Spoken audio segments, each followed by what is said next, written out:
Hey guys, I'm Lee from Lee Likes Music, the place to share, explore, and learn about rock music from Bandcamp. And in today's video, we're going to take a look at Todd Rundgren's newest album that was released not too long ago, which is called White Knight. So that's coming up.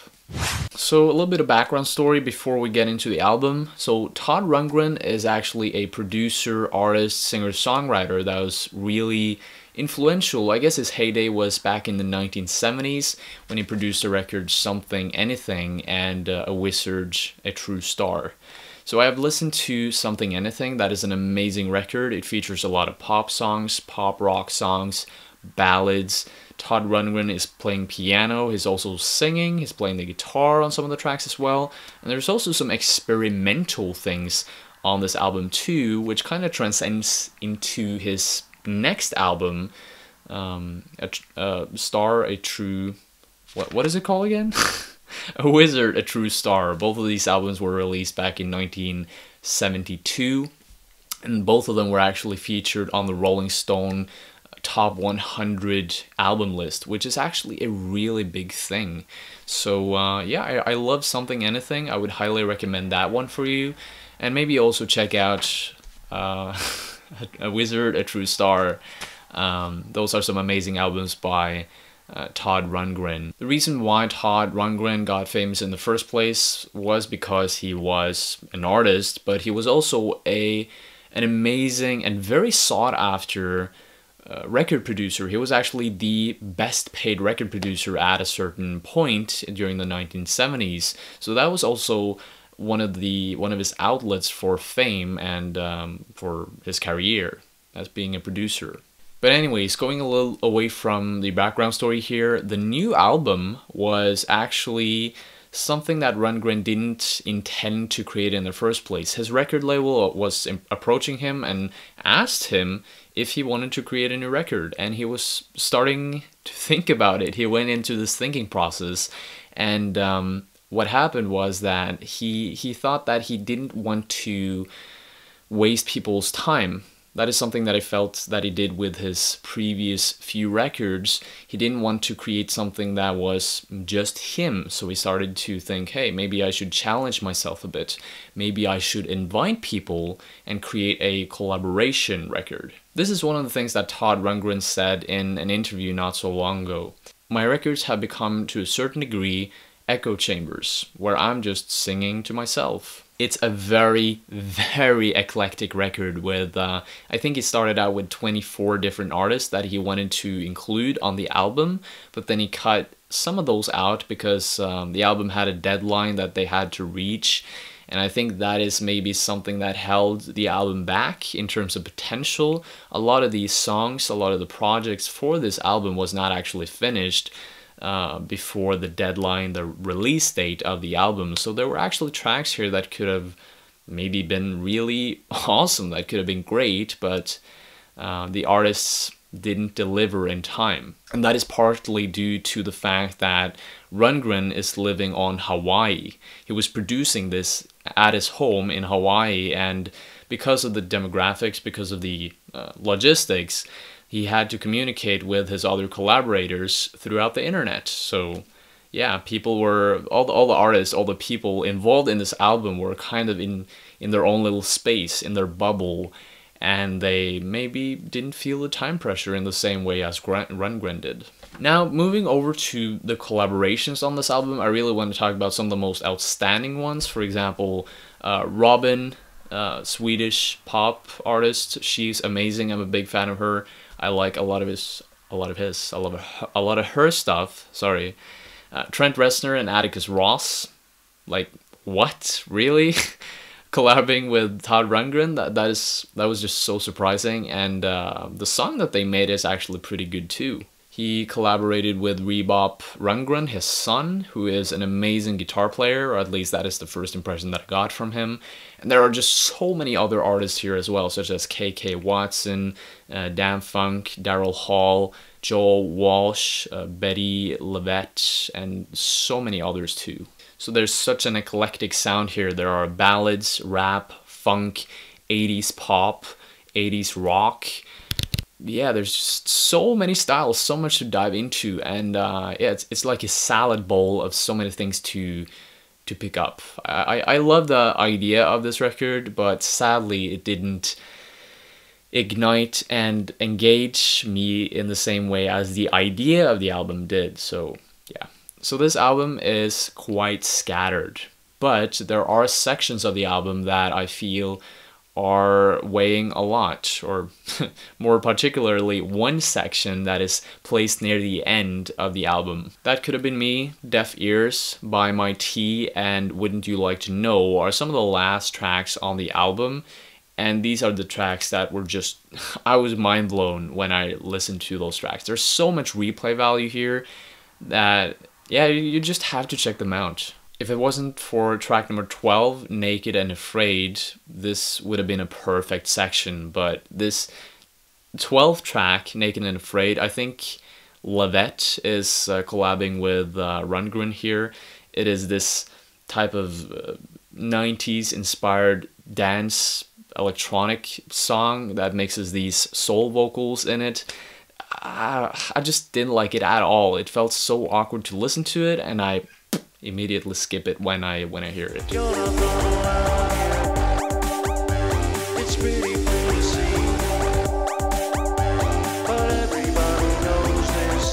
It's dynamically flat, it's dull, it's weird, and the fact that they wanted to create this 90s inspired dance track with soul in it, it is kind of interesting, but at the same time it turned out to be so left field, so oddball and quirky and weird. Straight out weird. That is the best way I can put it. Some of the tracks initially didn't catch my interest at all. For example, I Got Your Back is this, I would say 90s, 80s inspired pop rap song with some funk in it as well.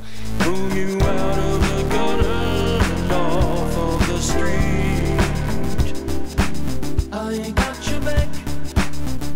That song was very passable. I didn't see any replay value in it initially, but then I started to listen to the album more as a whole, and suddenly it just grew on me. It's so chill, it's catchy, it's simplistic, but at the same time it weighs so much. There's a nice transition between the verse and the chorus, and man, it just lingers in my mind after I've listened to it. So, and that is a really good sign. Damn Funk is contributing with this 80s rap beat, funk beat in the background, which I really dig a lot. And then you have KK Watson coming out with this really nice rap section as well. I've never heard about KK Watson before. If you check him out on Spotify, I think he has like 100 monthly listeners.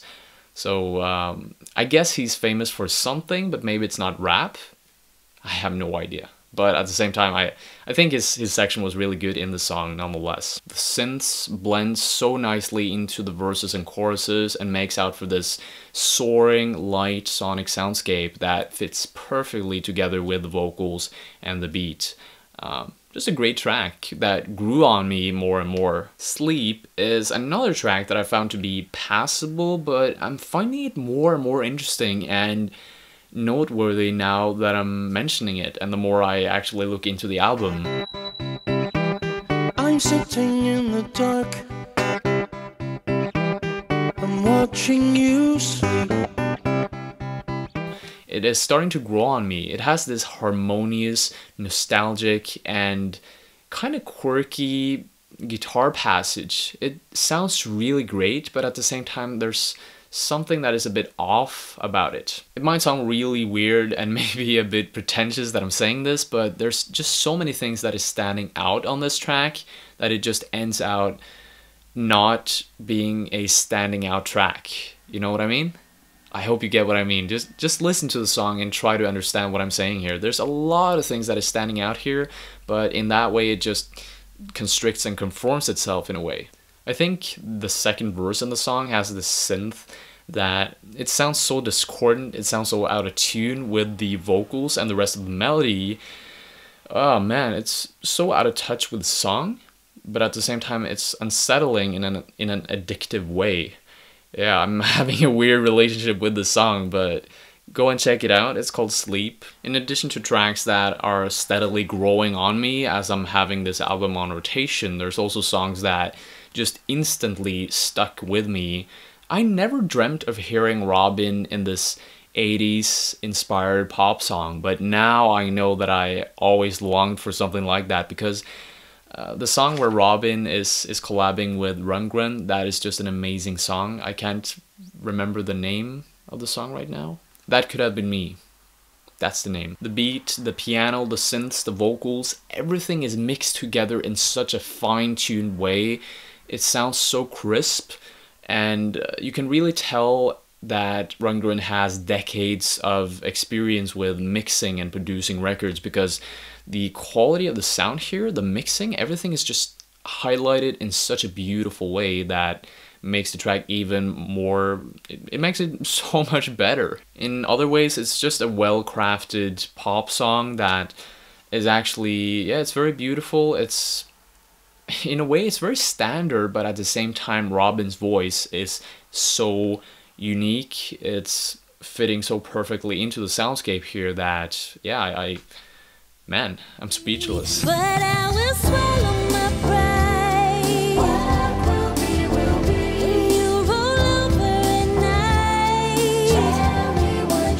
Deaf Ears is also one of my favorites. This was again very, very surprising to me to see that Rundgren was collaborating with Trent Reznor and Atticus Ross. It was just so out of the blue.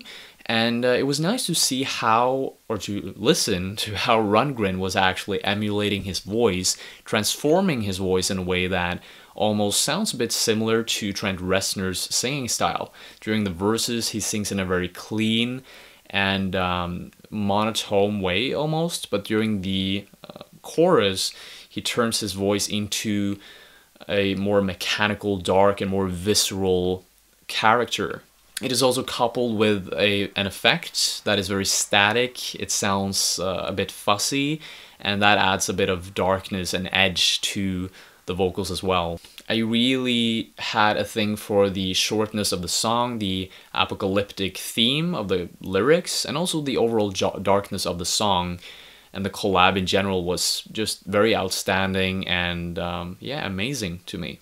By My Tea is another really amazing song that is featured on this album. Mixed together Todd Rundgren's wantingness to be a bit less serious with his music, and mix that together with his wantingness to have your money.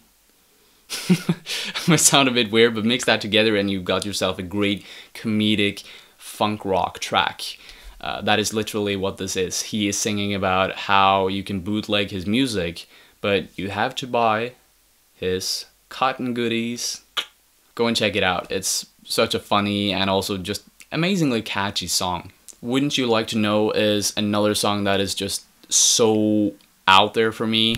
It features Rebop Rundgren, his son. He is, by the way, an amazing guitarist. He creates this very intricate, spacey, and also psychedelic guitar passages on the song.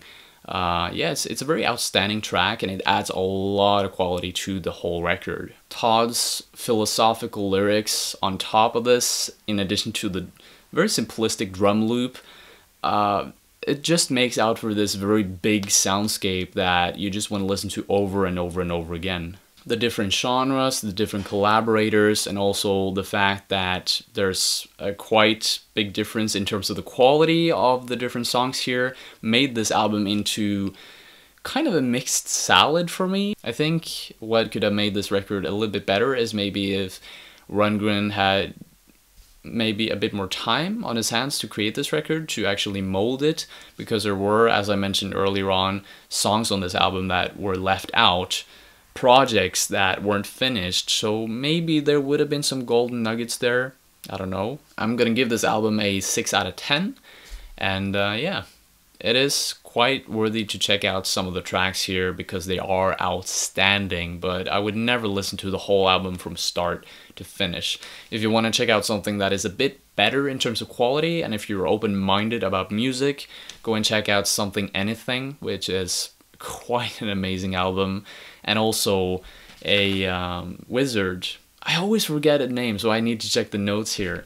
A Wizard, a True Star. That is also an album that should be, according to critics, one of the best albums that Rundgren ever put out. So yeah, that's it for today's review, guys. If you like to share, explore, and learn about rock music from Bandcamp, then I highly suggest you click the red subscribe button below. Also, remember to hit the bell icon beside the subscribe button. In that way, you'll always get notified when I put out new videos here on this place. Thank you for watching. Hope to see you later. Oh, by the way, I have this Facebook group. If you want to be a part of my private Facebook group where we can mingle and talk about music, us music nerds together, you can add me on Facebook as a friend and I'll add you to that messenger group there. Link below. Thank you for watching. Stay tuned.